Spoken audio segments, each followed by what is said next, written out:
High, আমি শুক্তারা। কেমন আছো তোমরা সবাই? আমার ছোট্ট একটি মিনি ব্লগে তোমাদেরকে অনেক ভালোবাসা। সারাটা দিন সময়ের অভাবে আমি একদমই ভিডিও করতে পারি না। সব সময় ভাবি যে ভিডিও করব, কিন্তু এত দ্রুত সময় চলে যায়, আমি নিজেও বুঝতে পারি না।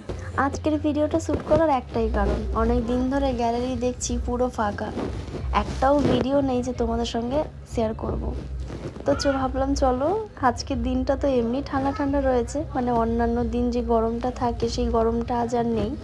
তো এই ঠান্ডার মধ্যেই একটা ভিডিও তোমাদের সঙ্গে শেয়ার করি। দেখো, নর্মালি কিন্তু রিলস করতে গেলে অনেকটা সময় লেগে যাবে, তাই রিলস আর করার সময় পেলাম না। তো আজকের দিনটা একটু আর কি কাজের থেকে বিরতি নিয়েছি, তারপরে ভাবলাম চলো ঘরটাকে একটু গোছানো যাক। বেশ কয়েকটা দিন ধরে ঘরের পরিস্থিতি এতটাই খারাপ, কি বলবো, কাজের প্রেশার এতটা পরিমাণে যে ঘরের দিকে আমার কোনো ধ্যানই নেই। অবশ্য আমার ঘরটা বড্ড ছোট, তবুও যতটা পারি চেষ্টা করি একটু ঠিকঠাক মতো পরিষ্কার করে রাখার। আজ আবার গিয়েছিলাম চন্দননগরে মাল আনতে, তাই আজকে আর সেরকম কাজে বসা হয়নি। চন্দননগর থেকে ফিরে এই টুকিটাকি ঘরটা আর কি গোছাচ্ছি।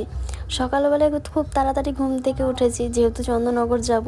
এই ঘুম থেকে উঠেই বাড়ির যত জামা কাপড় রয়েছে, আমার, তারপর তোমাদের দাদা ভাইয়ের, এবং জানলা দরজার সমস্ত পর্দা আছে কাচাকুচি করেছি।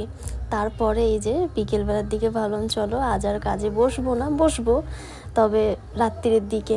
তাই এখন এই মুহূর্তে কি করব, তো ওই ঘরটাই গোছানো যাক, প্লাস তোমাদের সঙ্গে একটু শেয়ার করা যাক। তো ব্যাস, এইদিকে আমার কিন্তু ঘর গোছানো হয়ে গেছে। এবার আমি এই জামা কাপড়গুলো গুছিয়ে নিচ্ছি। ওই যে বললাম না, জামা কাপড় কেচেছিলাম, তো সেখানে বিছানার চাদরও কেচেছিলাম। তো সেই বিছানার চাদর, বালিশের ওয়ার, তো সেগুলোকেই আমি বালিশের মধ্যে ভরে দিচ্ছিলাম। এবং যে জামা কাপড় কেচেছিলাম সেই সমস্ত জামা কাপড় ভাঁজ করে ঠিকঠাক মতো রেখে দিচ্ছিলাম।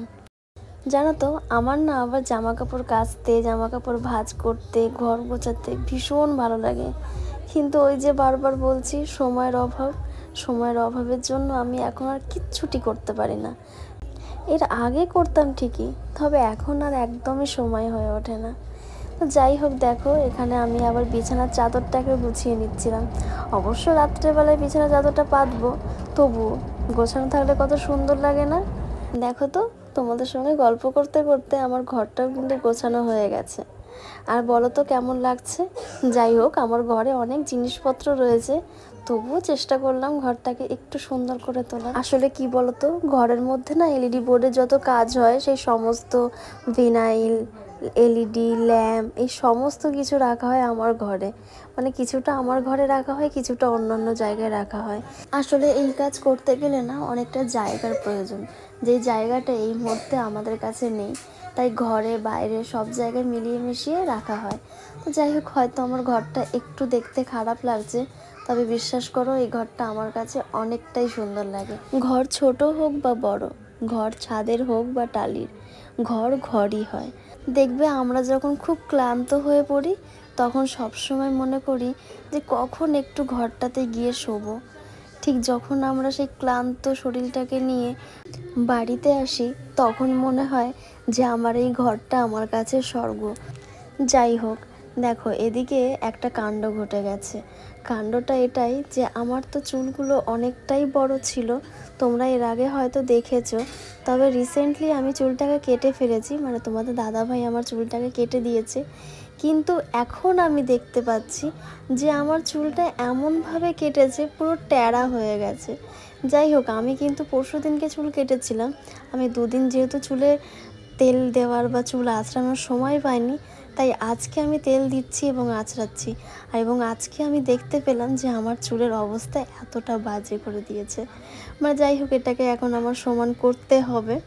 তো কি বলবো, তোমাদের দাদা ভাইয়ের ওপর আমার প্রচণ্ড পরিমাণে রাগ হচ্ছে, কিন্তু কিছু করার নেই, আমি অনেক দিন পর দেখতে পেলাম। তো তো এই দেখো সমস্ত কিছু করার পরে মানে মাথায় একটু তেল দেওয়ার পরে এবং মাথাটাকে সুন্দরভাবে বেঁধে নেওয়ার পরে মানে বিরুনি করার পরে আর কি, কথাগুলো শুধু উল্টাপাল্টা বলি। তো এইদিকে একটু সিঁদুর পরে নিয়েছি, তার মধ্যে একটু টিপ পরেছিলাম, আর টিপটা একটু বড় বড় ছিল তাই ছোট টিপ পরে নিলাম। তো চলো অনেকক্ষণ তো গল্প হলো, এবার আমি আসি, দেখা হবে তোমাদের সঙ্গে নেক্সট ভিডিওতে। এবং ভিডিওটা কেমন লাগলো সেটা কিন্তু জানাতে একদমই ভুলো না। টাটা সবাইকে, সবাই ভালো থেকো।